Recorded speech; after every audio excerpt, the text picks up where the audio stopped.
Hello dear, आपका स्वागत है इस वीडियो के अंदर। इस वीडियो के अंदर हम जो पिछली वीडियो में हमने कंसेप्ट किया था, difference between C I and S I in 2 years, in 3 years, in 4 years, उसी से रिलेटेड कुछ क्वेश्चंस हम करने वाले हैं। ठीक है, तो कुछ क्वेश्चन हम ऐसे भी करेंगे जो हो सकता है हमारे एग्ज़ाम के अंदर ना आए, और उनके ज़्यादा ही चांसेस है कि हमारे एग्ज़ाम के अंदर ना आए। ऐसे हम 4-5 ही क्वेश्चन करेंगे एट द मैक्स, वो भी वीडियो के एंड में। वो भी इसलिए मैं करूँगा क्योंकि वो बहुत ही ज़्यादा प्रीवेलेंट हैं। हो सकता है आपको किसी मॉक टेस्ट के अंदर दिख जाएं, आपको किसी ऑनलाइन कोई बच्चा आपसे पूछ ले, आप ही के फील्ड का, एसएससी की, रेलवे की जो तैयारी कर रहा है। ठीक है, तो इसीलिए वो क्वेश्चन मैं आपसे डिस्कस करूँगा। 3-4 क्वेश्चन में इतना टाइम भी वेस्ट नहीं होता, और आपकी अंडरस्टैंडिंग थोड़ी सी हम इम्प्रूव, थोड़ी सी और डेप्थ में हम लेकर जाएंगे। ठीक है, तो इससे क्या होगा, कोई भी आपसे वो क्वेश्चन पूछेगा तो आपका कॉन्फिडेंस भी डाउन नहीं होएगा है? और बाकी सारे क्वेश्चन तो एग्ज़ाम के रिलेवेंट ही क्वेश्चन है। तो स्टार्ट करें फिर। पेन नोटबुक लेकर आ जाओ, जो भी नई चीज़ें बताने लायक होंगी मैं ज़रूरत होगी तब बता दूंगा। ये क्वेश्चन करने की कोशिश करो। The ratio of the difference between compound interest and simple interest for 3 years to the difference between compound interest and simple interest for 2 years is this. SICI में 3 साल में जो फ़र्क आता है और 2 साल में जो फ़र्क आता है, उनका रेशियो है। यानी कि ये D3 है 3 साल का फ़र्क, और ये D2 है 2 साल का फ़र्क। उनका रेशियो दे रखा है, तो हमने रेट बतानी। तो बहुत ही सिंपल है। आपको पता है कि 3 साल में जो फ़र्क आता है that is 3I2 plus I3, और 2 साल में जो फ़र्क आता है दैट इज़ I2। उसका रेशियो दे रखा है, तो उसका रेशियो क्या है, 23:7। और एग्जामिनर ने अगर हमें कोई भी दो बता दिए, I1, I2, I3, I4, कोई भी दो बता दिए, तो हम रेट बता सकते हैं इसीलिए ना। तो यहाँ पर I2 की वैल्यू क्या है, I2 की वैल्यू है जी 7, तो 7 दिए 21 और 2 23, तो I3 की वैल्यू क्या हो गई, I3 की वैल्यू हो गई 2। अगर I3 की वैल्यू 2 है और I2 की वैल्यू 7 है, तो आप रेट बता सकते हो। रेट के हिसाब से ही तो आगे हम ऐसे निकालते जाते हैं। तो I3 I2 का उतना ही परसेंट होता है जितनी रेट है, यानी कि 2/7 रेट है, 2 7 का जितना भी परसेंट है, तो 2/7 दैट इज 28.4/7, 28.4/7%। सिंपल है, क्लियर है, कंप्लीटली रिलेवेंट क्वेश्चन है, कोई भी मैंने नया कंसेप्ट नहीं बताया। तो अब ये करेंगे, the ratio of difference between CI and SI in 2 years and 3 years. तो 2 साल में जो डिफरेंस आता है और 3 साल में जो डिफरेंस आता है, उसका रेशियो लास्ट वाले क्वेश्चन के जैसा ही है। तो 2 साल में जो डिफरेंस आता है दैट इज I2, 3 साल में डिफरेंस आता है that is 3I2 plus I3, तो इट इज 9/29, एग्जैक्टली सेम काम है। अगर I2 की वैल्यू 9 है भाई साहब, तो 9 30 27 और 2 29, तो I3 की वैल्यू क्या है, I3 की वैल्यू 2 है। तो रेट कितनी हो जाएगी, 2/9, यानी कि 22.22।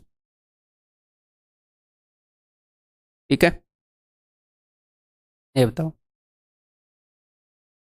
A sum of money is accumulating at compound interest at a certain rate of interest.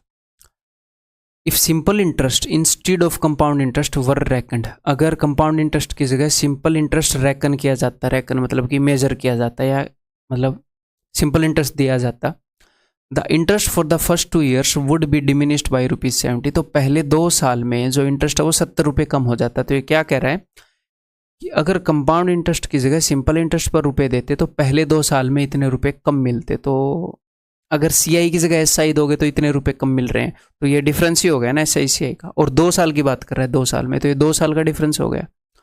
और पहले 3 साल के अंदर, तीसरे साल की बात नहीं कर रहा, 3 साल के अंदर, पहले 3 साल के अंदर इतना फर्क आ जाता अगर SI पर देते, तो ये 3 साल का फर्क है। तो D2 दे दिया, D3 दे दिया, तो वही काम। D2 क्या होता है, दैट इज I2, 2 साल में जो डिफरेंस आता है, और 3I2 आप रेशियो करके भी निकाल सकते हो। उसने रेट पूछे, अच्छा उसने सम पूछा है, तो फिर हाँ चलो ठीक है, ऐसे ही कर लेते हैं। तो 3I2 plus I3 is equal to 213.5। I2 की वैल्यू मुझे पता है 70, तो 70 दिए 210, यहाँ पर 210 है, तो I3 की वैल्यू क्या हो जाएगी, 210 में कितना जोड़ू, 3.5। ठीक है, तो I2 की वैल्यू 3 है, I3 की वैल्यू 3.5 है, तो देख लो I3 जो है वो I2 का कितने परसेंट है, इसका 10% 7 होएगा, ये 7 का आधा है, तो यानी कि रेट जो है वो तो 5% आ गई। क्लियर है। अब वो क्या पूछ रहा है कि भाई सम बताओ, तो आपको I2 पता है, तो ये बात तो आपको पता ही है ना भाई कि अगर रेट 5% है तो इसका 5% निकालूंगा तो ये आ जाएगा, इसका 5% निकालूंगा तो ये आ जाएगा। 5% यानी कि 1/20, इसका 1/20 निकाल लूँ, 1/20 निकाल लूँ, ये आएगा। अगर मुझे ये पता है इधर बढ़ने के लिए 20 गुना करते रहो, तो मुझे I2 पता है, तो मुझे प्रिंसिपल तक जाना है, तो मुझे 2 बार 20 गुना करना पड़ेगा। तो 7 दूनी 14 दूनी 28 sir, that is option B. ठीक है, क्लियर है। ये करने की कोशिश करो। The ratio of the compound interest earned over 2 years when compounding a principal annually to the simple interest earned on the same principal at the same rate for the same duration is 25:24। कि 2 साल का जो compound interest है और 2 साल का जो simple interest है उनका ये रेशियो है। ठीक है, कोई दिक्कत नहीं। तो SI और CI के बीच में फ़र्क कितने का होता है? SI और CI के बीच में फ़र्क होता है I2 का, तो इन दोनों के बीच में फ़र्क है 1 का। ये हालांकि रेशियो है, तो मैं इसी सिचुएशन को यहाँ पर क्रिएट कर रहा हूँ। तो इन दोनों के बीच में फ़र्क 1 का है, तो I2 की वैल्यू 1 आ गई। और 2 साल का SI कितना है? 2 साल का SI 24 है, तो 1 साल का SI 12 होएगा, तो I1 की वैल्यू हो जाएगी 12। ठीक है, तो रेट तो हमें पता लग गई। आगे बढ़ते वक्त हमें 1/12 करना पड़ता है, तो रेट है 8.33, बट यहाँ पर रेट नहीं निकालनी, तो कोई दिक्कत नहीं। और उसके बाद उसने पूछा गया find the ratio of the compound interest earned over 3 years when compounding the same principal annually to the simple interest earned for the same principal at the same rate for 3 years। कि 3 साल के compound interest और 3 साल के simple interest का ratio बताओ। तो हमें 3 साल का कंपाउंड इंटरेस्ट निकालना पड़ेगा और 3 साल का सिंपल इंटरेस्ट। ठीक है, तो बिकॉज आपको 3 साल का कंपाउंड इंटरेस्ट निकालना है, तो हमें I3 तक जाना होगा और हमें सिर्फ रेशियो निकालना है, एक्चुअल वैल्यूज मैटर नहीं करती। और ये चीज़ भी रेशियो से ही लिखी है, वैसे ये भी एक्चुअल है नहीं। तो अब अगर आपको I3 निकालना है, आप उधर बढ़ते हुए 1/12 कर रहे हो, तो 1/12 करके कैलकुलेशन को मत बढ़ाना। मैं क्या कर रहा हूँ, मैं हर एक चीज़ को 12 गुना कर दूँ, क्या ही फर्क पड़ता है। इसको ही 12 गुना, इसको ही 12 गुना, आगे बढ़ते हुए I3 की वैल्यू 1 आ जाएगी। इधर बढ़ते हुए 12 गुना करोगे, 12 का स्क्वायर है, 12 का क्यूब होएगा 1728। ठीक है, तो 3 साल का सिंपल इंटरेस्ट कितना हो जाएगा? 1 साल का अगर 144 है, तो 3 साल का हो जाएगा इसका 3 गुना, तो यानी कि 432। और कंपाउंड इंटरेस्ट कितना हो जाएगा? 432 प्लस 12 3 36 और 1 37 और 69। ये मैंने इनका डिफरेंस ऐड कर दिया ना, SI/CI का डिफरेंस 12 3 36 और 1 37 है, तो ये कंपाउंड इंटरेस्ट हो जाएगा। तो 469:432, ऑप्शन डी। ठीक है, ये बताओ। On a certain amount, the difference between the simple interest and the compound interest received in the second year में SI और CI का जो फर्क, तो मुझे एक बात बताओ, SI और CI में फर्स्ट ईयर में कोई फर्क आता है? फर्स्ट ईयर में तो SI/CI बराबर है, फर्स्ट ईयर में कोई फर्क नहीं आता, सेकेंड ईयर में फर्क आता है। तो सेकेंड ईयर में जो फर्क आता है वही फर्क 2 साल में आता है। देखो, फर्स्ट साल में तो कोई फर्क आता ही नहीं, सेकंड ईयर में फर्क आता है। तो अगर मैं पहले 2 साल में फर्क देखूंगा, तो पहले साल में तो 0 फर्क है, सेकंड ईयर में कुछ फर्क है, तो पहले 2 साल का अगर डिफरेंस देखूंगा SI/CI का, तो वो वही तो होएगा ना जो सेकंड ईयर में आया। तो आप ये बोल दो कि सेकंड ईयर में 3600 रुपये का फर्क है, या फिर आप ये बोल दो कि पहले 2 साल में 3600 का फर्क है, वो सेम ही बात है, क्योंकि पहले 2 सालों के अंदर फर्स्ट ईयर में फर्क आता ही नहीं, सेम ईयर। ठीक है, तो सेकंड ईयर का फर्क अगर मैं बोलूंगा SI/CI का, तो भी I2 है, और 2 साल का फर्क बोलूंगा तो भी I2 है। I2 की वैल्यू हमें मिल गई।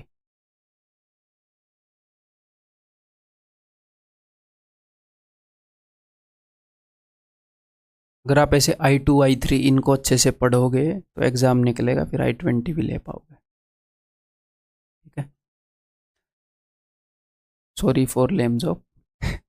While for the third year the difference is, और थर्ड ईयर का डिफरेंस की यहाँ पर बात हो रही है, थर्ड ईयर का। तो जब भी ये बोले कि भाई सेकंड ईयर का फ़र्क, थर्ड ईयर का फ़र्क, तो आप क्या कर सकते हो, हम ट्री मेथड यूज़ करते हैं। मैं कुछ और देखूँ, ट्री मेथड यूज़ कर ले यहाँ पर, ठीक है। तो जब भी एग्जामिनर ये बोलता है कि भैया सिर्फ थर्ड ईयर में, मैंने क्या बताया, जब भी वो स्पेसिफिक हो जाता है कि सिर्फ तीसरे साल में इतना फ़र्क आया, सिर्फ दूसरे साल में इतना फ़र्क आया, तो हम जो ट्री वाला मेथड है वो यूज़ कर लेंगे। तो आप कैसे यूज़ करोगे, रेशियो मेथड तो हमें पता है, 2 साल में फ़र्क I2, 3 साल में फ़र्क 3I2 + I3। उसी वे में ट्री मेथड को इसके साथ यूज़ करने का मैं आपको तरीका बता रहा हूँ। ये प्रिंसिपल है, पहले साल में I1 ये होता है कंपाउंड इंटरेस्ट, दूसरे साल में I1 I2 की फॉर्म में ही मैं लिख रहा हूँ, I1 और I2, इसके ऊपर I1 लगा, ये फर्स्ट ईयर का है, ये सेकंड ईयर का है, इसके ऊपर I1, इसके ऊपर I2। और उम्मीद है, ये मैं बार बार आपको एक्सप्लेन कर रहा हूँ, मुझे ये याद है ऐसे I1 I2 I2 I3, I1 तो लगना ही है। अब I2, इन दोनों के ऊपर I2 लग रहा है, देखो इसके ऊपर, इसके ऊपर, I2 के ऊपर I3। बार बार लिखोगे ना 7-8 बार, तो आपको ये फॉर्मेट याद हो जाएगा। एग्जाम में ऐसे सोच सोच के नहीं लिखना हमने, ठीक है। तो यहाँ पर एग्जामिनर ने हमें पता है क्या बताया, उसने बताया कि भैया I2 की वैल्यू 3600 है, 2 साल में जो फर्क है वो, और उसने बताया कि भैया सिर्फ थर्ड ईयर का SI और CI का, तो फर्क तो यही होता है ना, SI तो ये भी होता है, SI पहली वाली लाइन में होता है, तो थर्ड ईयर में SI इतना लगा है, CI ये पूरा लगा है, फर्क सिर्फ ये है। तो यानी कि उसने आपको बताई है 2I2 + I3 की वैल्यू 7740। तो I2 की वैल्यू 3600 है, तो यहाँ पर आ जाएगा 7200, ठीक है। तो 7744 में से 7200 घटाओगे तो ये आ जाएगा 540। तो आपको I3 की वैल्यू मिल गई, I2 की वैल्यू मिल गई। क्या आप रेट बता सकते हो? जी हाँ बता सकते हैं। क्या आप प्रिंसिपल बता सकते हो? जी हाँ बता सकते हैं, कोई दिक्कत नहीं है, हमें तो यही तो देखना होता है। देखो प्रिंसिपल I1 I2 I3, अगर आपको I2 की वैल्यू मिल गई 3600, I3 की वैल्यू मिल गई 540, आप रेट बता सकते हो कि 540 इसका कितने % है। लेकिन आपको रेट निकालने की ज़रूरत नहीं है प्रिंसिपल बताने के लिए। क्यों सर, ज़रूरत क्यों नहीं है? क्योंकि आपको सिर्फ इतना देखना है कि उधर बढ़ते हुए कितने से गुणा करनी पड़ रही है चीज़ें, उधर बढ़ते हुए कितने से गुणा करनी पड़ रही है। रेट कितनी भी हो, सिर्फ ये निकाल लो ना कि उधर बढ़ते हुए कितने से गुणा करनी पड़ रही है। यानी कि 3600 जो है वो कितने गुना है 540 का, सिर्फ ये निकाल लो।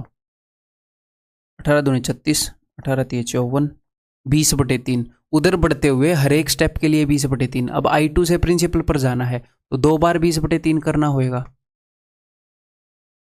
बस खत्म बात। 3 3 9 चौके 36, 4 दूनी 8 दूनी 16 के आगे 4 0 लगेंगी, ऑप्शन है, ठीक है।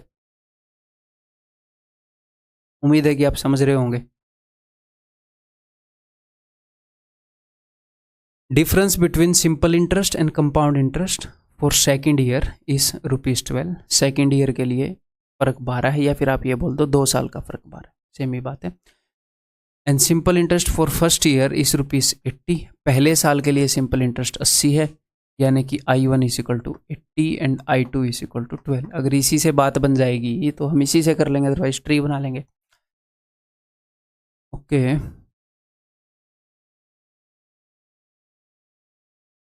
Okay, find the compound interest of third year. तीसरे साल का कंपाउंड इंटरेस्ट बताओ। If the rate of interest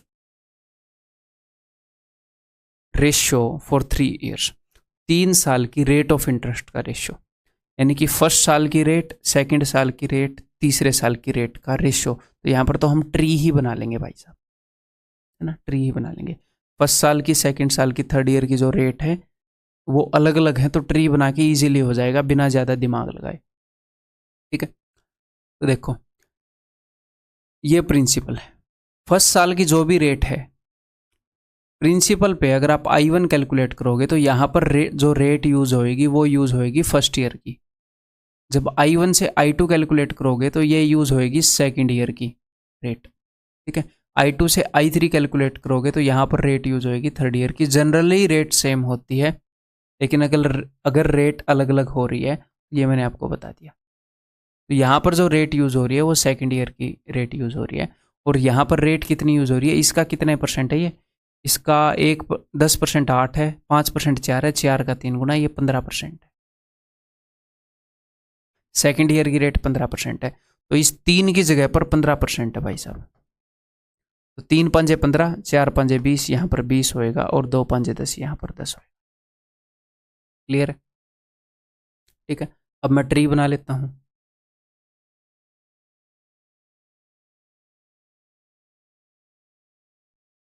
तो प्रिंसिपल हमें पता नहीं, फर्स्ट ईयर का उसने क्या बताया था,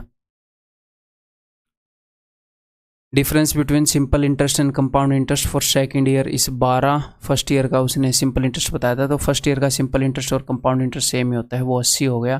सेकंड ईयर का क्या होएगा? ठीक है जी, यहाँ पर मैं 2 तरीके से कर सकता हूँ, चलो ऐसे ही कर लेते हैं फिलहाल। पहले साल की रेट कितनी है? पहले साल की रेट है 10%।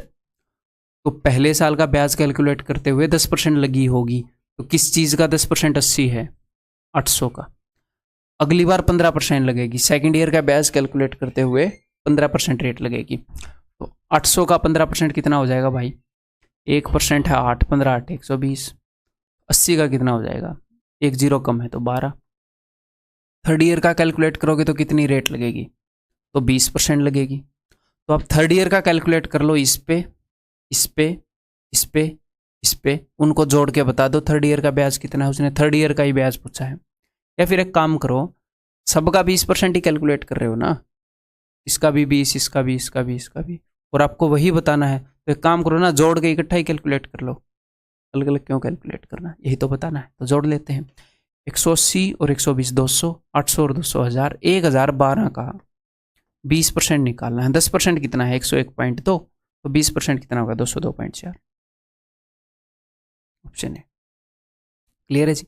ये कुछ टिपिकल से क्वेश्चन ले रखे हैं मैंने एंड में, ऐसे क्वेश्चन आते नहीं है जनरली, बट ठीक है, इनसे अंडरस्टैंडिंग डेवलप हो जाएगी और ये रिलेवेंट भी हैं। यहाँ पर कुछ ऐसे भी 1 आधे 3 4 क्वेश्चन है जो रिलेवेंट नहीं है, 3 ही क्वेश्चन ऐसे करवाऊंगा, तो बट उनसे अंडरस्टैंडिंग सिर्फ डेवलप होएगी, और कोई पूछेगा तो आप डरोगे नहीं बिना। आपकी तैयारी के जितने भी एस्पेक्ट है, उन सभी एस्पेक्ट को मैं लेकर चल रहा हूँ।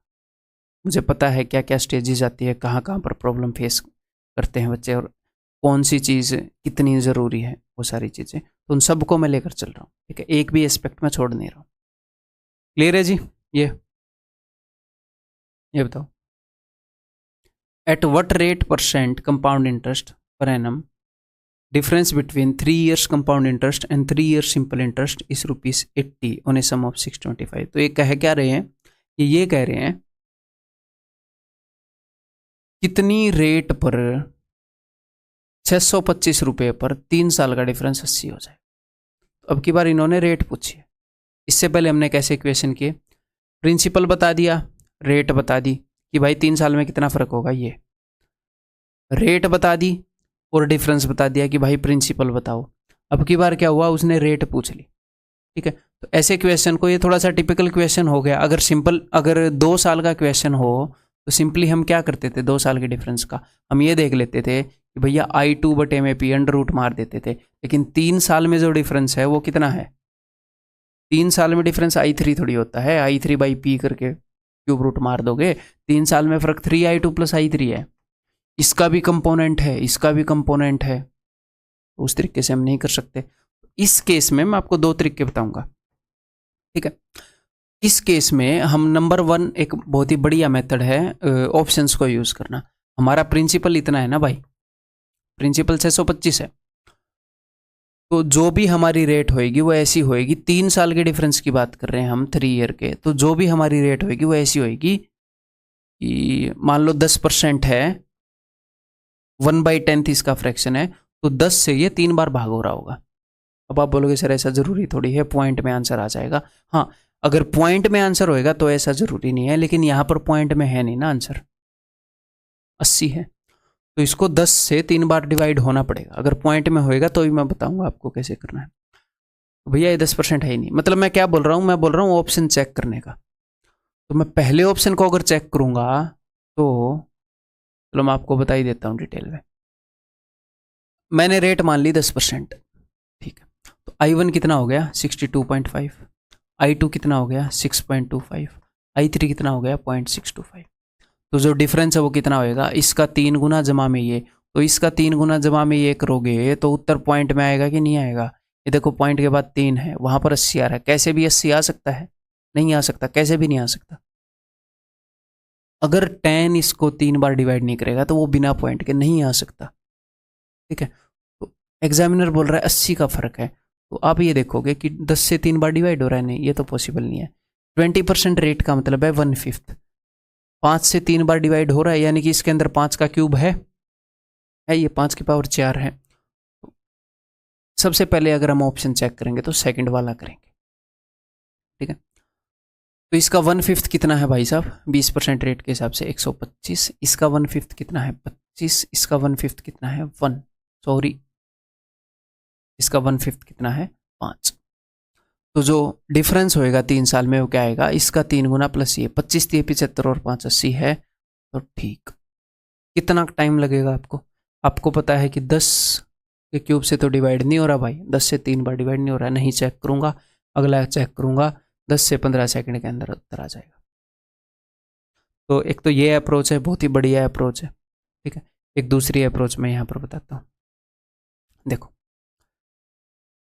ये अपना प्रिंसिपल है, ये अपना I1 है, ये अपना I2 है, ये अपना I3 है। ठीक है, तो यहाँ पर आपकी रेट है कितनी? 1/10। यहाँ पर आपकी रेट है कितनी? 1/5। तो जब भी ऐसा होता था तो हम क्या करते थे? मान लो इसके लिए जब भी हम सिचुएशन क्रिएट करते थे तो हम ऐसे करते थे ना, 1, 10, 100 एंड 1000 ना। अब मैं ये मान लेता हूँ, यहाँ पर हमारी रेट के लिए फ्रैक्शन है 1/10, तो मैं ये मान लेता हूँ, हमें यहाँ पर रेट पता नहीं क्या है, कि हमारे रेट परसेंट के लिए जो फ्रैक्शन है वो 1/x है, 1/x। तो ये हो गया 1, ये हो गया x, ये हो गया x², ये हो गया x³। इधर आते हुए x गुना हो रही हैं चीजें, रेट के लिए फ्रैक्शन x है। तो हाँ, अब मेरी बात को ध्यान से सुनो, हमारी रेट जो है वो जरूरी नहीं है कि भैया ऐसे होएगी 10% 1/10, 16.66% 1/6, रेट 20% है तो 1/5, नहीं रेट 40% भी हो सकती है 2/5। ऊपर हमेशा 1 नहीं आएगा, ऊपर हमेशा 1 आना जरूरी है क्या? नहीं है, हमारी रेट 2/5, 3/7, 3/8 कुछ भी हो सकती है। तो जब भी इस मेथड को यूज करोगे तो एक छोटी सी बात ध्यान रखनी है कि ये जो 1 है ना, ये एक्चुअल में वो 1 नहीं है जो हमारे क्वेश्चन के अंदर यूज हो रहा है, मतलब कि ये अलग ही 1 है। जैसे $1 और ₹1 को जोड़ कर आप ऐसे नहीं बोल सकते कि $2 हो गए या ₹2 हो गए, वो अलग अलग यूनिट है, कन्वर्ट करना पड़ेगा। तो यहां पर जो मैंने 1 मानना है वो अलग यूनिट में है, अलग यूनिट में। ये वो वाला मैथमेटिकल 1 नहीं है कि यहां वाले 1 से इसको काट दोगे। नंबर 1 ये बात। और हमारी रेट 1/x की फॉर्म में आनी जरूरी नहीं है, 2/5, 3/8 ऐसी भी हो सकती है। तो हम ये नहीं सोचेंगे कि रेट 1/x है, हम ये सोचेंगे रेट जो है वो x का रेसिप्रोकल है, 1/x x का रेसिप्रोकल है ना, तो x की जो भी वैल्यू आएगी हमारी रेट उसका रेसिप्रोकल है। अब इसको हम यूज करते हैं, और जब भी आप इस मेथड को यूज करोगे तो बिकॉज मैंने आपको बताया है, क्या बताया है, कि ये जो 1 है, x है, x² है, ये अलग ही यूनिट्स में चल रहे हैं।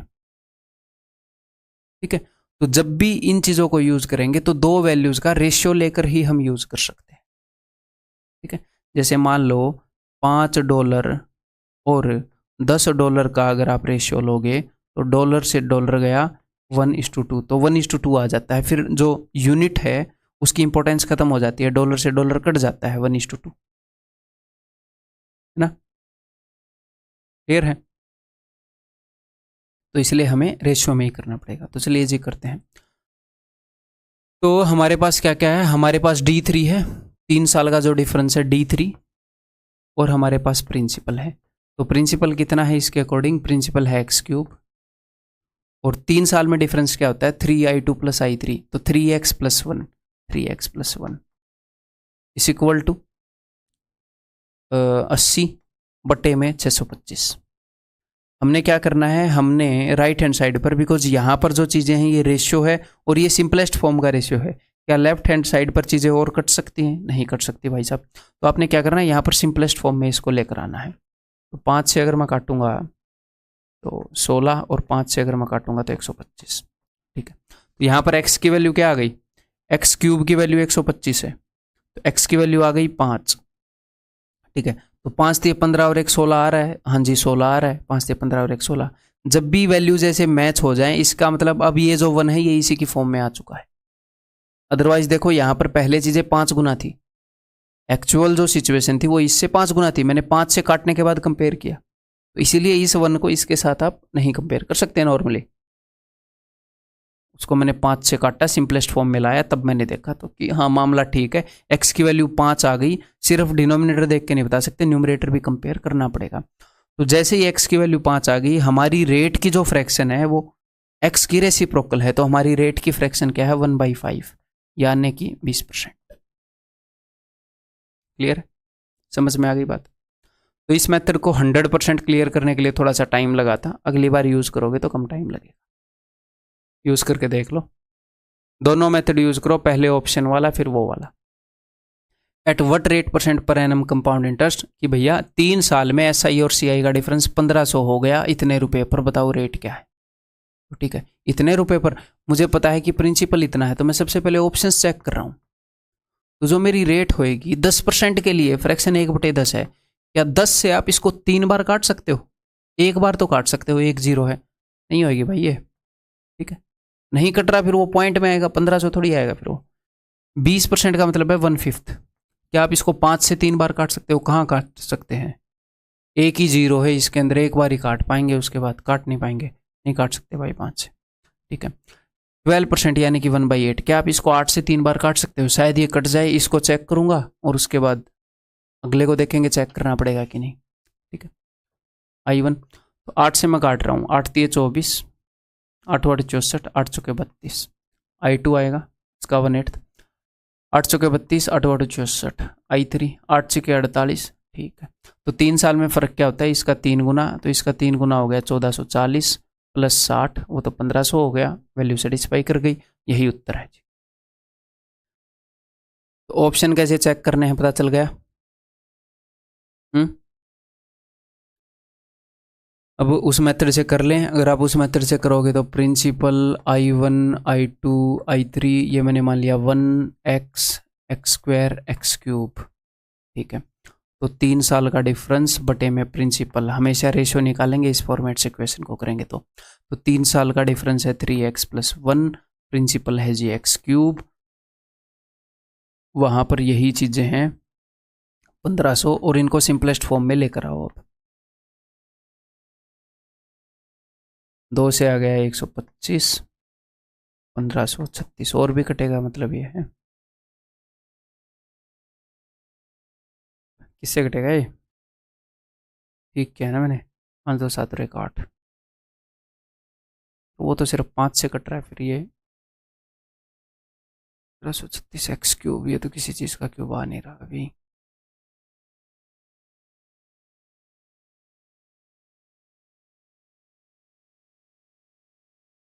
क्या कुछ गड़बड़ी कर दी मैंने?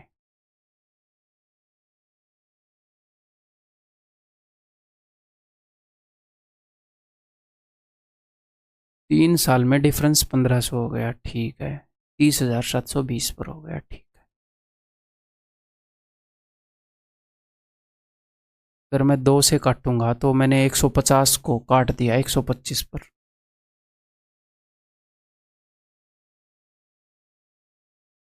पिचहत्तर आएगा, सॉरी माई मिस्टेक। अब ये 3 से कटेगा है ना, 3 से कटेगा 25 पर, क्योंकि यहाँ पर किसी न किसी चीज़ का क्यूब आना जरूरी है ना, तभी हम x की वैल्यू निकाल पाएंगे, नहीं तो फिर कैसे निकाल पाएंगे। 3 5 15, 3 एकम 3, 512 हो जाएगा। तो x³ = 512। अब हम देखेंगे वैल्यू सेटिस्फाई हो रही है कि नहीं। अगर x की वैल्यू 8 रखे तो 8 का क्यूब 512 है, 8 3 24 और 1 25, सेटिस्फाई हो रही है जी, हाँ सेटिस्फाई हो रही है, यानी कि x की वैल्यू मिल गई।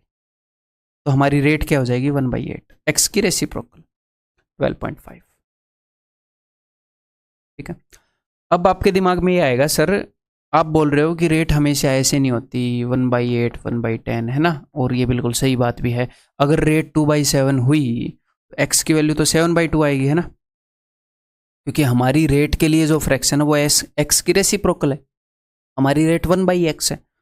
तो अगर रेट ऐसे हुई 2/7 3/8, तो x की वैल्यू ऐसे फ्रैक्शन में आएगी। तो वैसे क्वेश्चन से भी मैं आपको डील करना बताऊंगा, ठीक है। आपको कैसे पता चलेगा कि रेट फ्रैक्शन में, पता चल जाएगा, टेंशन नहीं लेनी। तो इस क्वेश्चन को पहले तो हम करेंगे ऑप्शन से, फिर दूसरे मेथड से। पिछले क्वेश्चन जैसा इक्वेशन है कि भैया 3 साल में जो डिफरेंस है SICI का वो इतना आ गया D3 और प्रिंसिपल ये है, तो हमें रेट बताओ, ये वो पूछ रहे हैं।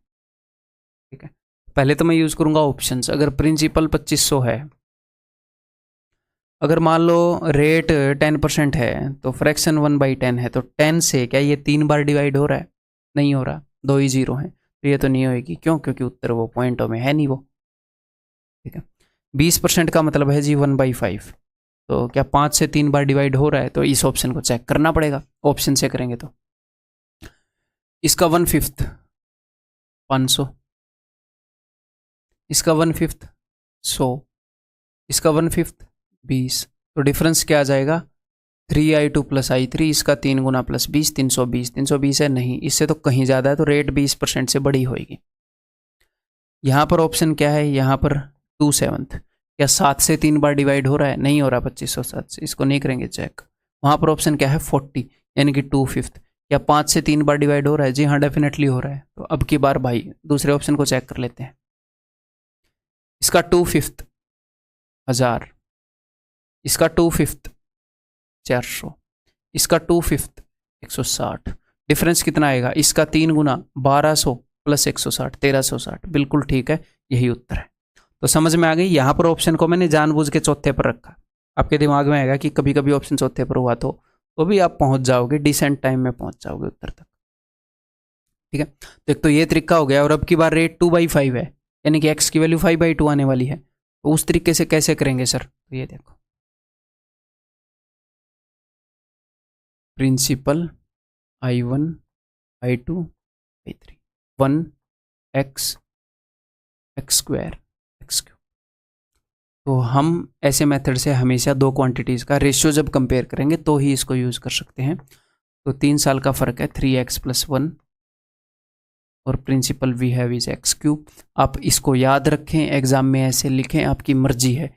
ये कैसे आया वो मैंने आपको बता दिया, ठीक है, ताकि आपके ऊपर बर्डन ना हो। मान लो कल को आप ये भूल जाओ, पता नहीं यार D3 के सामने 3x + 1 था, या प्रिंसिपल की सामने था, क्या था क्या नहीं था, तो आप 10 सेकंड लगेंगे, इसको जनरेट कर सकते हो। तो D3 = 1360 एंड दिस इज 2500। तो इसको सिंपलेस्ट फॉर्म में लाओ।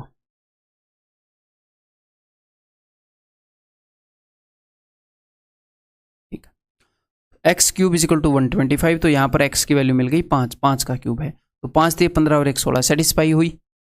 नहीं हुई। क्या ये सिंपलेस्ट फॉर्म में है? हाँ। और कट सकता है? नहीं कट सकता। इसके अंदर सारे 5 है, उसके अंदर एक भी 5 नहीं कट सकता। तो इसका मतलब है जब भी आपको मिले कि x की वैल्यू मिल गई बट सेटिस्फाई नहीं कर रही, यानी कि वो x की वैल्यू एक्चुअल में 5 नहीं है, वो 5 समथिंग है। अगर मैं ऐसे करूं 3/5 ऐसे, तो ये 2 तो ऊपर चला जाएगा ना, 6/5। आपको कैसे पता चलेगा कि डिनोमिनेटर में कभी 5/2 रखा था? अगर मैं ऐसे करूं 8/5/3 और इसको सिंप्लीफाई करके बताऊं, 3 तो ऊपर चला जाएगा, 24/5। आपको कैसे पता चलेगा कि डिनोमिनेटर में 5/3 था? क्योंकि डिनोमिनेटर के अंदर अगर फ्रैक्शन हो तो वो न्यूमरेटर में चली जाती है। तो हमें पता चलेगा जब भी ऐसे वैल्यू सेटिस्फाई ना हो तो न्यूमरेटर को चेक करो कि न्यूमरेटर में ऐसी कौन सी चीज है जो यहां से गई होगी। तो इसको जब भी आप ब्रेक करोगे आपको खुद ब खुद समझ में आ जाएगा। ठीक है, 17 तो यहां से गया नहीं होएगा, 3 बार 17 आएगा, 5/17 5/17 ऐसे 2 गया है यहां से। ठीक है, तो आप क्या करो, आप 2 काम कर सकते हो। यहां से 2 गया है, यानी कि यहां पर x की वैल्यू 5/2 थी एक्चुअल में, तो यहां पर 3 2 दे दो इसको, और उसको भी दे दो। ऐसे मैं ऐसे कर सकता हूं ना, 68/125 को न्यूमरेटर को भी मैंने 8 से डिवाइड कर दिया, डिनोमिनेटर को भी मैंने 8 से डिवाइड कर दिया। सिंपल है। और अब मैं इसको वेरीफाई करूंगा कि क्या मैं ठीक हूं कि नहीं तो भाई बाद में 17 भी दे लेंगे। अगर हमारी किस्मत खराब हुई, एग्जामिनर की हमारे साथ जाती दुश्मनी हुई, हो सकता है वो 17 भी दे दे, वही देख लेंगे, फिर क्या करेंगे, दुश्मनी भुगतनी पड़ेगी।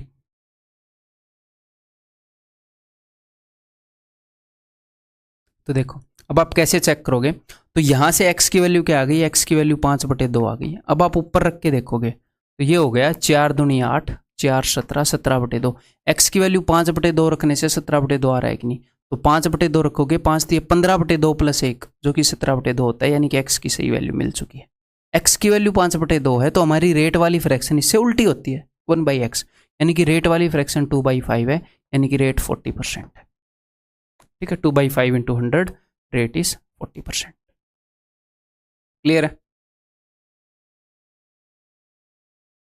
ये देखो, बताओ what is the rate if the ratio of 1 year SI and 3 year CI, 1 साल का SI और 3 साल का CI। 1 साल का SI भाई, SI ऑफ 1 ईयर, 1 साल का सब इंस्पेक्टर, और 3 साल का कंपाउंड इंटरेस्ट। ठीक है, उसका रेशियो है 1/3.64। अगर आप इसको सिंप्लीफाई करोगे तो 100/364। अगर 1 साल का सिंपल इंटरेस्ट 100 रुपये है तो 3 साल का कंपाउंड इंटरेस्ट 364 है, तो 3 साल का सिंपल इंटरेस्ट क्या होएगा भाई साहब, 300। तो D3 क्या हो जाएगा, D3 हो जाएगा 64। 1 साल का सिंपल इंटरेस्ट 100 है तो 3 साल का 300, तो कंपाउंड इंटरेस्ट 364 है तो डिफरेंस 64 हो जाएगा। अब हम कर सकते हैं, हमें 3 साल का डिफरेंस मिल गया और ये जो भी चीज़ें मतलब जो भी चीज़ें उसने दे रखी हैं वो सारी मिल गई। अब हम यहाँ पर क्या करेंगे, नंबर 1 हम ऑप्शन यूज़ कर सकते हैं, क्योंकि आपको क्या क्या मिला है यहाँ पर, 1 साल का सिंपल इंटरेस्ट 100 है, I1 की वैल्यू 100 है, और आपको क्या मिला है, और आपको मिला है 3I2 प्लस I3 की वैल्यू 64 है। ठीक है, जो उसने पूछी क्या है, उसने आपसे पूछी है रेट। अगर हमारी रेट 10% हुई तो इसका मैं 10% निकालूंगा, फिर उसका 10% निकालूंगा, I1 के लिए, I2 I3। तो मैं ऑप्शन यूज कर रहा हूं कि कौन सा ऑप्शन सेटिस्फाई करा देगा, इसको 64 बना देगा अगर ये 100 है तो 12% का मतलब है 1/8, तो 100 का 1/8 फिर उसका 1/8 कैलकुलेटिव हो जाएगा, नहीं करेंगे चेक, 20%, 100 का 20% 20, और इसका 20% यानी कि 1/5 यानी कि 4। I2 की वैल्यू 20 है तो इसकी 4 हो जाएगी, तो 20 दिए 60 और 4 64, सेटिस्फाई कर गया तो वही है। तो ऑप्शन को यूज करना भी सीखो ऐसी कॉम्प्लेक्स सिचुएशन में, जरूरी नहीं है इनको मेथड से करना। जब रेट निकालने के लिए वो बोलता है ऐसे क्वेश्चन में तो ऑप्शन काफ़ी हेल्पफुल होते हैं। अब अगर हम ऑप्शन से नहीं करेंगे सर तो हम कैसे करेंगे, तो उसी मेथड से करेंगे भाई। और ये टिपिकल क्वेश्चन है, ये हमारे एग्जाम में नहीं आते हैं, मैं बता रहा हूँ आज तक तो नहीं आए हैं। ठीक है, अपनी अंडरस्टैंडिंग को थोड़ा सा एनहेंस कर रहे हैं तो हम सीख रहे हैं। मॉक टेस्ट में आपके सामने आएंगे, किसी भी कंपनी का मॉक टेस्ट होगा तो डेफिनेटली आ सकते हैं, क्योंकि मतलब फेमस क्वेश्चंस हैं, पॉपुलर क्वेश्चंस हैं अपनी फील्ड में। तो 4-5 क्वेश्चन बताने से कोई टाइम वेस्ट नहीं होता, समझ डेवलप होती है और टाइम पर कॉन्फिडेंस डाउन होने से बचेगा आपका। ठीक है, ये बात भी मैं बार बार बता चुका हूँ। तो principal I1 I2 I3 let this B 1x x² x³। तो मैं क्या करूँगा, अगर कोई भी दो चीज़ मुझे मिल जाती है ना, कोई भी दो चीज़ की वो वैल्यू दे देता है तो मैं उनका रेशियो निकाल लेता हूँ इनसे, और तब हम रेट निकाल पाएंगे। जनरली ये रेट निकालने में यूज होगा। ठीक है, यहाँ पर x की रेसिप्रोकल रेट है ना, तो देखो, और मैं जिन भी दो चीज़ों का रेशियो निकालूंगा वो सिंप्लीफाइड हो। अगर मैं 3 साल का कंपाउंड इंटरेस्ट, 3 साल का कंपाउंड इंटरेस्ट कितना है 364, मान लो मैं 3 साल के कंपाउंड इंटरेस्ट का रेशियो निकालने लग जाऊं किसी से भी, मान लो 1 साल के सिंपल इंटरेस्ट से, 1 साल का सिंपल इंटरेस्ट कितना होगा, 1 साल का सिंपल इंटरेस्ट होगा भाई x², और 3 साल का कंपाउंड इंटरेस्ट कितना होगा 331, यानी कि 3x² प्लस 3x प्लस 1। तो मैंने बिना वजह ज़्यादा टर्म नहीं लिख दिए, अब इनको सॉल्व करने में भी उतना ही टाइम लगेगा। तो जब भी आप रेशियो निकाल रहे हो, देखो एक तो तरीका है कि मैं चीज़ों को रट के आगे आपके सामने बता दूं, मैं रीज़न ही ना दूं मैं ये क्यों कर रहा हूं, मैं रीज़न देना चाहता हूं ताकि आपकी समझ डेवलप हो। तो जब भी आप चीज़ों का रेशियो निकाल रहे हो, सिंप्लीफाइड चीज़ों का देखो, जैसे जो D3 है ये 2 ही टर्म से बनता है, I2 और I3 से। कंपाउंड इंटरेस्ट तो 3 टर्म से बनेगा, तो एक तो मैं D3 को लूंगा और एक मैं SI1 को ले लूंगा। 1 साल का SI और D3 का रेशियो। 1 साल का SI क्या होता है भाई साहब, x²। ठीक है, और D3 क्या है 3x प्लस 1। तो छोटे छोटे टर्म है, ये नहीं है कि दुनिया जान के x यहां पर रख दिए हैं। तो अब 1 साल का CI है जी 100, ओके, और 3x1 इस 64। तो इनको सिंप्लीफाइड फॉर्मेट में लाओ, जो सबसे ज़्यादा सिंप्लीफाइड हो सकते हैं, जितने कट सकते हैं। 64 और 25, एक्स स्क्वायर की वैल्यू 25 है तो एक्स की वैल्यू 5, 5 थी 15 और 1 16। जी हाँ, एक्स की वैल्यू 5 सेटिस्फाई कर रही है। एक्स की वैल्यू 5 है तो हमारी रेट की जो फ्रैक्शन है वो 1/5 होएगी, यानी कि 20% होएगी, ऑप्शन बी। तो अब इस चीज़ से दुनिया जहान के क्वेश्चन क्रिएट किए जा सकते हैं, इस तरीके के कुछ भी, ठीक है। तो मैं 3 क्वेश्चन और करवाऊंगा इस लेक्चर के अंदर। ये टिपिकल क्वेश्चन है, ये नहीं आएंगे, ये स्पेसिफिकली डिजाइन कर रखें। एक ही तरह के क्वेश्चन है, तीनों में रकम बदलेगी सिर्फ। इनके लिए भी एक फॉर्मूला मैं आपको बताऊंगा, आपके सामने जनरेट करूंगा, एंड फिर दिस लेक्चर इज ओवर, ठीक है। तो ये क्वेश्चन भी देख लो, ओके जी। क्वेश्चन कैसे डेवलप होते हैं, चीज़ें कैसे बनती है, वो आपके समझ में आएगा। If CI of a certain some at the end of 2 years and 3 years, 2 साल के एंड में CI, यानी कि ये है 2 साल का कंपाउंड इंटरेस्ट, सेकंड साल का नहीं, 2 साल का। जब मुझे सेकंड लिखना होगा, देखो इसका मतलब होता है 2 और इसका मतलब होता है रोमन भाषा में, मैंने पहले भी आपको बताया था, सेकंड। जब मुझे सेकंड साल का CI लिखना होगा तो मैं ऐसे लिखूंगा, थर्ड साल का CI, सिर्फ थर्ड साल का। अगर मुझे CI ऑफ 3, ये 3 है, 3 years, CI of third year, ठीक है।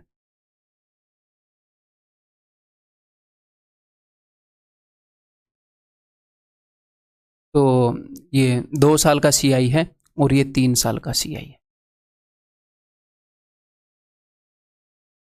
ठीक है। आपके लिए ये स्पेशल क्वेश्चन डेवलप्ड हैं। मान लो किसी टीचर ने बैठ के बना दिए कि भाई जब एग्जैक्टली ऐसा क्वेश्चन हो तो हम ऐसा करेंगे। ये इस टाइप के क्वेश्चन है, तो टेंशन लेने की जरूरत नहीं है, थोड़ा सा कॉम्प्लिकेटेड आपको लगेगा, ठीक है।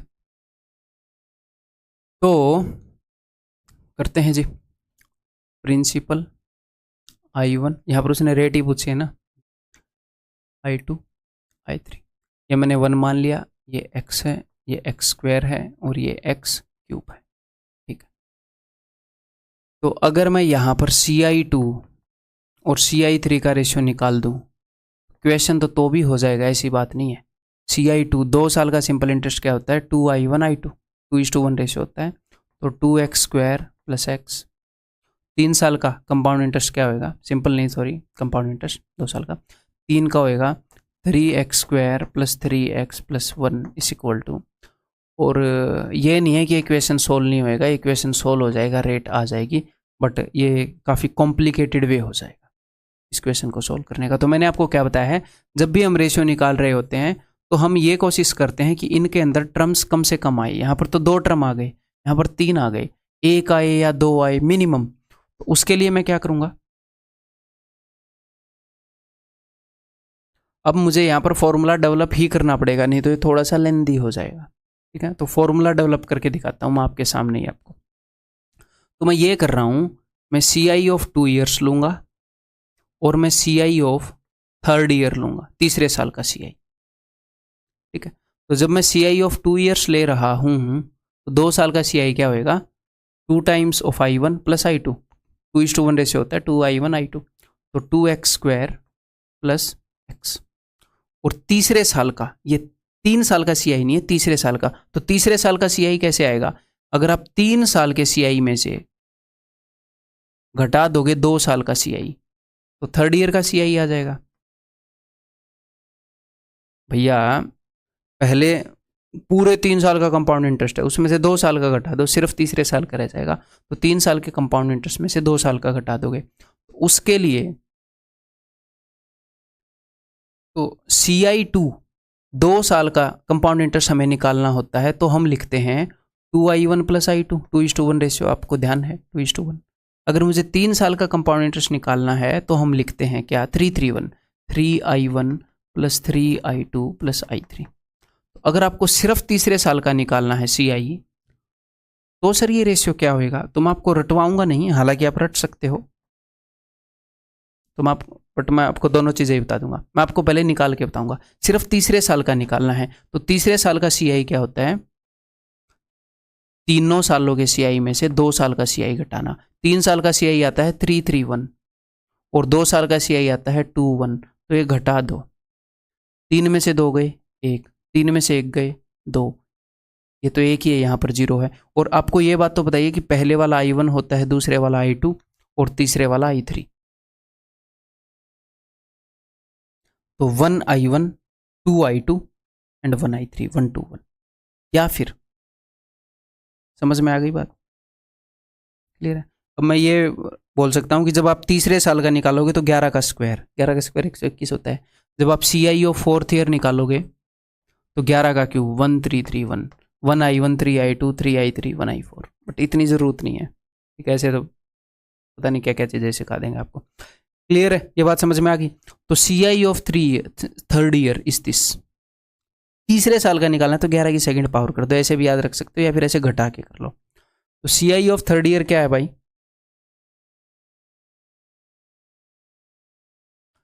1I1 2I2 plus I3। मैं ये क्वेश्चन सोल्व करके नहीं दिखा रहा आपको, मैं फॉर्मूला जनरेट कर रहा हूँ। ये मत सोचना कि इस क्वेश्चन के ऊपर इतना टाइम लगा दिया, हम एग्जाम में कैसे करेंगे। फॉर्मूला जनरेट कर रहा हूँ, फॉर्मूले ऐसे ही जनरेट किए जाते हैं। डिटेल में उसका प्रूफ बता रहा हूँ कि आपको पता चले कहाँ से चीज़ें आई हैं, ठीक है? उसके बाद उसको लगा के तो मैं बहुत जल्दी दिखा सकता हूँ। तो नीचे अपने पास बन जाएगा जी x+1 का स्क्वायर, ठीक है? और आपको ध्यान हो हमारी रेट क्या है, हमारी रेट है 1/x, ठीक है? और ऊपर अगर मैं x कॉमन ले लूँ तो इट विल बी 2x+1। यहाँ पर मैं क्या करूँगा, अब ये जो x+1 है इस क्वेश्चन को सिंप्लीफाई करने के लिए, ताकि ये जल्दी सोल्व हो, x+1 को मैंने y रख लिया। तो ये जो 1 है ये एक्चुअल में वो वाला 1 नहीं है, मैथमेटिकल 1। मैंने आपको बताया ये अलग ही यूनिट में है। ये 1 ये वाला 1 है 1। तो रेट अगर 1/x हो तो इसका मतलब क्या होता है कि x रुपए के अंदर 1 रुपया ब्याज लग रहा है। तो x रुपए के अंदर जब 1 रुपया ब्याज लगा तो वो y बन गया। तो एक्चुअल में ये 1, इसको 1 मत मानो, आप ऐसे मानो कि x के अंदर जब ब्याज लगा तो वो y बन गया। हमारी रेट कुछ ऐसी है, x रुपए को y बना देती है, ठीक है? इस ब्रैकेट के अंदर जो चीज है उसको भी मैं ऐसे ही लिखना चाहूंगा, x+x+1, और मैं x+1 को y से रिप्लेस कर रहा हूं। तो ऊपर हो गया x, इसकी जगह y बन गया x+y, और नीचे आ गया y²। इसको आप रट सकते हो, चाहो तो अपनी नोट्स के अंदर लिख लो, लेकिन इसके ऊपर क्वेश्चन आज तक आया नहीं है और आगे आने के चांसेस भी नहीं है, बट ये मॉक्स में मिल जाएगा। 3 क्वेश्चन करवाऊंगा बस, और थोड़ी सी हमारी अंडरस्टैंडिंग बिल्ड हो रही है। समझ में आ गई बात? x+y y², और हमारी रेट कुछ ऐसी है कि x रुपए के ऊपर ब्याज लग के y रुपए हो जाते हैं, तो वहां से हमें रेट मिलेगी, ठीक है? अब देखो क्वेश्चन को कैसे करेंगे। तो मुझे पता है कि CI of 2 years and CI of third year, this is x into x+y/y²। Honestly बता रहा हूँ मैं, आएंगे नहीं, ज़्यादा ही दिल कर रहा है तो स्किप कर सकते हो, बेशक से छोड़ दो, कोई नुकसान नहीं होगा। तो 2 साल का CI है भाई साहब 234, और थर्ड ईयर का CI होएगा, सिर्फ थर्ड ईयर का, तीसरे का नहीं, सिर्फ थर्ड का। इसमें से उसको मैं घटाऊंगा, 11 में 4 गए 7, 7 में 3 गए 4, 3 में 2 गए 1, 147। सिंपलेस्ट फॉर्म में काट दो भाई, 3 7 21, 3 8 24, 3 चौके 12, 3 निम 27, y की वैल्यू 7 मिल गई। जी हाँ, y की वैल्यू 7 मिल गई। अब यहाँ पर आप 7 लिखोगे। अब आपने क्या देखना है, ये कैलकुलेट करना ही मुश्किल होता है कि भैया x की ऐसी क्या वैल्यू रखूँ कि 78 आ जाए, लेकिन मैं आपको आसान तरीका बताऊंगा। इस 78 को तोड़ लो एक बार, जैसे आप तोड़ सकते हो 13 × 78। फिर आप ये देखो 7 से थोड़ी सी बड़ी कोई वैल्यू हो जो इस 78 को डिवाइड करती है, दिख रही है 13, तो 7 में 6 जोड़ने पर 13 आएगा। x की वैल्यू 6 ले लो, देखो ये हमेशा पास होएगा। 7 और 6 13, 13 × 78। हमारी रेट कुछ ऐसी है कि x रुपए को y कर देती है, 6 को 7 बना देती है, तो 1 का ब्याज लगता है 6 पर 16.66। क्लियर है? ठीक है भाई, ये लो। अब 2 क्वेश्चन बहुत ही फास्ट कर लेंगे इस तरीके के। On a certain some of money compound interest earned at the end of 2 years. तो 2 साल का कंपाउंड इंटरेस्ट भाई साहब CI ऑफ 2 ईयर्स, और 3 साल का compound interest CI of 3 years. हमें पता है कि CI ऑफ 2 ईयर्स बटे में CI ऑफ थर्ड ईयर हम ऐसे सोल्व करते हैं। CI ऑफ 2 ईयर्स हमारे पास है 1320 और CI ऑफ 3rd ईयर सिर्फ, इसमें से उसको घटाऊंगा तो 864। ठीक है, अब इसको सिंप्लीफाई करते हैं। अगर मैं 4 से काट दूं, 4 तिये 12, 4 तिये 12, 0 आ गया, 216। और भी कटेगा क्या ये? 6 से कटेगा, 6 5 30, 6 5 30, 6 से 36। तो y square is equal to 36, तो वाई की वैल्यू 6। अब आपने क्या करना है, 6 के आसपास अब एक बार इसको तोड़ लो, 6 से थोड़ी सी बड़ी कोई वैल्यू हो जो इसको डिवाइड करिए। 11 है, 5 तो छोटी है ना, तो अब 6 में क्या जोड़ू कि 11 अपने 5, 6 और 5 11, बाहर 5 ही आएगा। x 11 5 55, देखो हो गई सेटिस्फाई। हमारी रेट कुछ ऐसी है कि रुपए को 5 से 6 कर देती है। 1 रुपये का ब्याज लग रहा है 5 पर, तो 20%, तो रेट हमारी आ गई 20%। उसने हमसे रेट पूछी नहीं, क्या पूछी उसने? फाइंड द प्रिंसिपल, प्रिंसिपल बताओ। ओके जी, तो वैसे तो इफेक्टिव से कर सकते हैं हम, कोई और तरीका है क्या? इफेक्टिव से ही करना पड़ेगा, ठीक है। तो हमारी रेट जो है वो 20% है और हमें पता है कि 2 साल में इतना ब्याज लगा, तो 20% रेट से 2 साल में कितना ब्याज लगता है? 20 20 के ऊपर इफेक्टिव रेट का फॉर्मूला लगाओगे 44%, 44% ब्याज लगता है। 44% की वो वैल्यू है, तो सम के 44% की, तो 100% की वैल्यू ये होगी। ठीक है, 3000।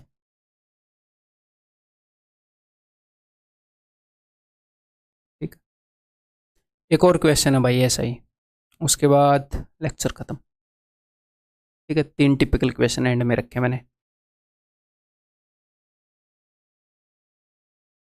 If the ratio of compound interest for 3 and 2 years for the same rate and same principal is this and this, तो रेशियो ऑफ कंपाउंड इंटरेस्ट, ये CI 3 दे दिया उसने, वही चीज़ें दे रखी हैं, देखो 3 साल का CI और ये 2 साल का CI। तो ऐसे क्वेश्चन को हम कैसे कर रहे होते हैं, भाई CI ऑफ 2 ईयर्स बटे में CI of 3rd year. CI of 2 years कितना है? 152। CI ऑफ 3rd ईयर कितना है? इसमें से उसको घटाऊंगा, ये हो गया 121। ठीक है, इसको हम किससे इक्वेट कर रहे होते हैं? x into x plus y बटे में वाई स्क्वायर। तो डायरेक्टली ऐसे आ गया है। y की वैल्यू अगर 11 है तो ये क्या है? ये 19 8 152 है भाई, है ना। तो 11 में क्या जोड़ूगी? 19 बन जाए 8, 11 और 8 19, और 8 19 8 152। इसको तोड़ लिया करो, ये देख लिया करो 11 से थोड़ा सा बड़ा कौन सा नंबर इसको डिवाइड कर रहा है, वही यहाँ पर बना दिया करो, बाकी यहाँ पर अपने आप बन जाएगा। तो हमारी रेट कुछ ऐसी है कि रुपये को 8 से 11 कर देती है, तो 3 रुपये का ब्याज लगता है 8 पर, तो 3/8 का मतलब क्या होता है? 37.5%, ऑप्शन डी। तो एक क्वेश्चन ऐसा भी शामिल कर लिया जब रेट इस फॉर्मेट में ना हो, 1/समथिंग 3/समथिंग। क्लियर है? तो दैट्स ऑल। इसके साथ आपका कंपाउंड इंटरेस्ट खत्म होता है और हमारी इंस्टॉलमेंट बची है कंपाउंड इंटरेस्ट की भी, सिंपल इंटरेस्ट की भी, वो हम अगले 2 लेक्चर्स के अंदर उनको देख लेंगे, एक में कंपाउंड इंटरेस्ट की, एक में इंटरेस्ट की। कंप्लीटली इंटरेस्ट खत्म हो जाए।